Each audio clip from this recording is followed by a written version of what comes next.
Good afternoon. We are going to introduce you Xiaomi and its current globalization level. Xiaomi is a China-based company established at 2010. Its products of mobile phone with a good quality and more affordable price have become popular in the worldwide.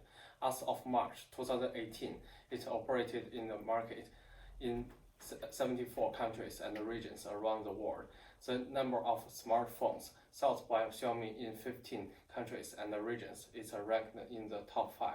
Moreover, Xiaomi officially submitted an IPO application to the Hong Kong Stock Exchange in 2018. After being successful in the mainland China, Xiaomi Corporation started to explore and develop the market of India, Southeast Asia, South Korea, and Europe region. As the CEO of Xiaomi appointed Manu Jiang from India as the general manager of India market. Currently, Xiaomi is at the level of developing globalization strategies but not yet reached to the maturity. Xiaomi has entered 18 to overseas market. The most popular one is Indian market. Xiaomi China has over 6,000 stores in mainland China. Meanwhile, Xiaomi has 500 branches in India. The number of stores of Xiaomi in Europe are more than 150, which shows that Xiaomi considers global market as very important. The globalization of Xiaomi can also be reflected on its overseas supplier chains. It currently has 6 manufacturers in India and is planning to build new overseas factory in Brazil. Xiaomi also have partnership with overseas companies like SK Telecom. Compared with Oppo, Xiaomi is more successful in the global market. Oppo is a Chinese mobile phone brand set to enter global market recently. Its market covers only Southeast Asia, Europe, and other developed countries and regions. Oppo chose to work with overseas distributors to sell its products but do not have any brands. As for Huawei, another competitor of Xiaomi, which is the most successful smartphone brand in China in terms of globalization. Compared with Xiaomi, Huawei has more business cooperation in Europe, the Middle East, Asia, Pacific regions, and the US.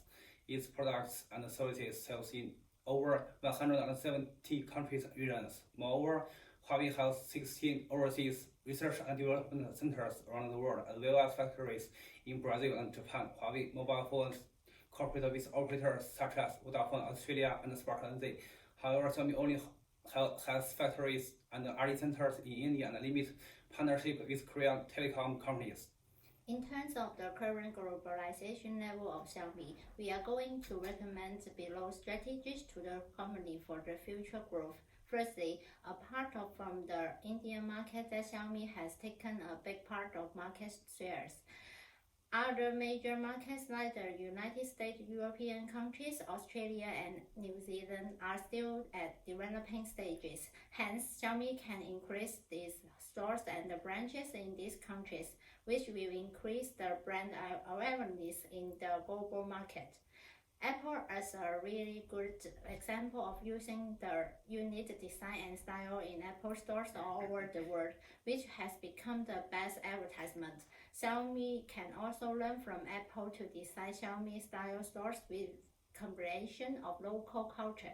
Meanwhile, for the better managing these stores and the branches, Xiaomi can build up overseas office like what Huawei does. In this way, the overseas stores and the business will be managed by the local offices directly, including sales team, marketing team, and the human resource team. Secondly, it is also important for Xiaomi to improve diversity in its products, operations, and marketing strategies. For products, Xiaomi can design its products differently depends on the demands and culture of different markets. For example, the design of phone camera sounds is unable to turn off in Japan because Japan has a strict culture of taking others' photo without permission. For operations and marketing strategies, Xiaomi needs to focus on not only Chinese consumers, but also the local consumers.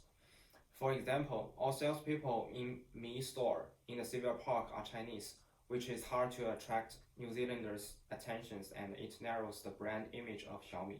The company can hire more local employees, develop local distributors, and publish advertisements on local channels such as magazines and TV shows. Moreover, as mentioned above, Xiaomi only have manufacturers in India. For better entering the local market, Xiaomi can build overseas manufacturers and research development office. Building local manufacturers can help the company to access to materials and resources with lower costs, which at the same time reduces the cost of international transportation. Building local research development office, especially in Europe, can help the company to access to the advanced technologies and talents. Xiaomi needs to carefully select the location of its overseas research development office.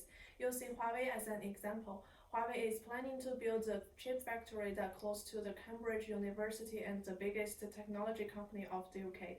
Xiaomi can learn from Huawei, set overseas supplier chains, factories, and research centers to create job opportunities for local people and to attract high-skilled employees, which will not only improve the relationship between Xiaomi and local communities, build up positive brand image and reputation, but also create good opportunities for Xiaomi to have partnership with local industries.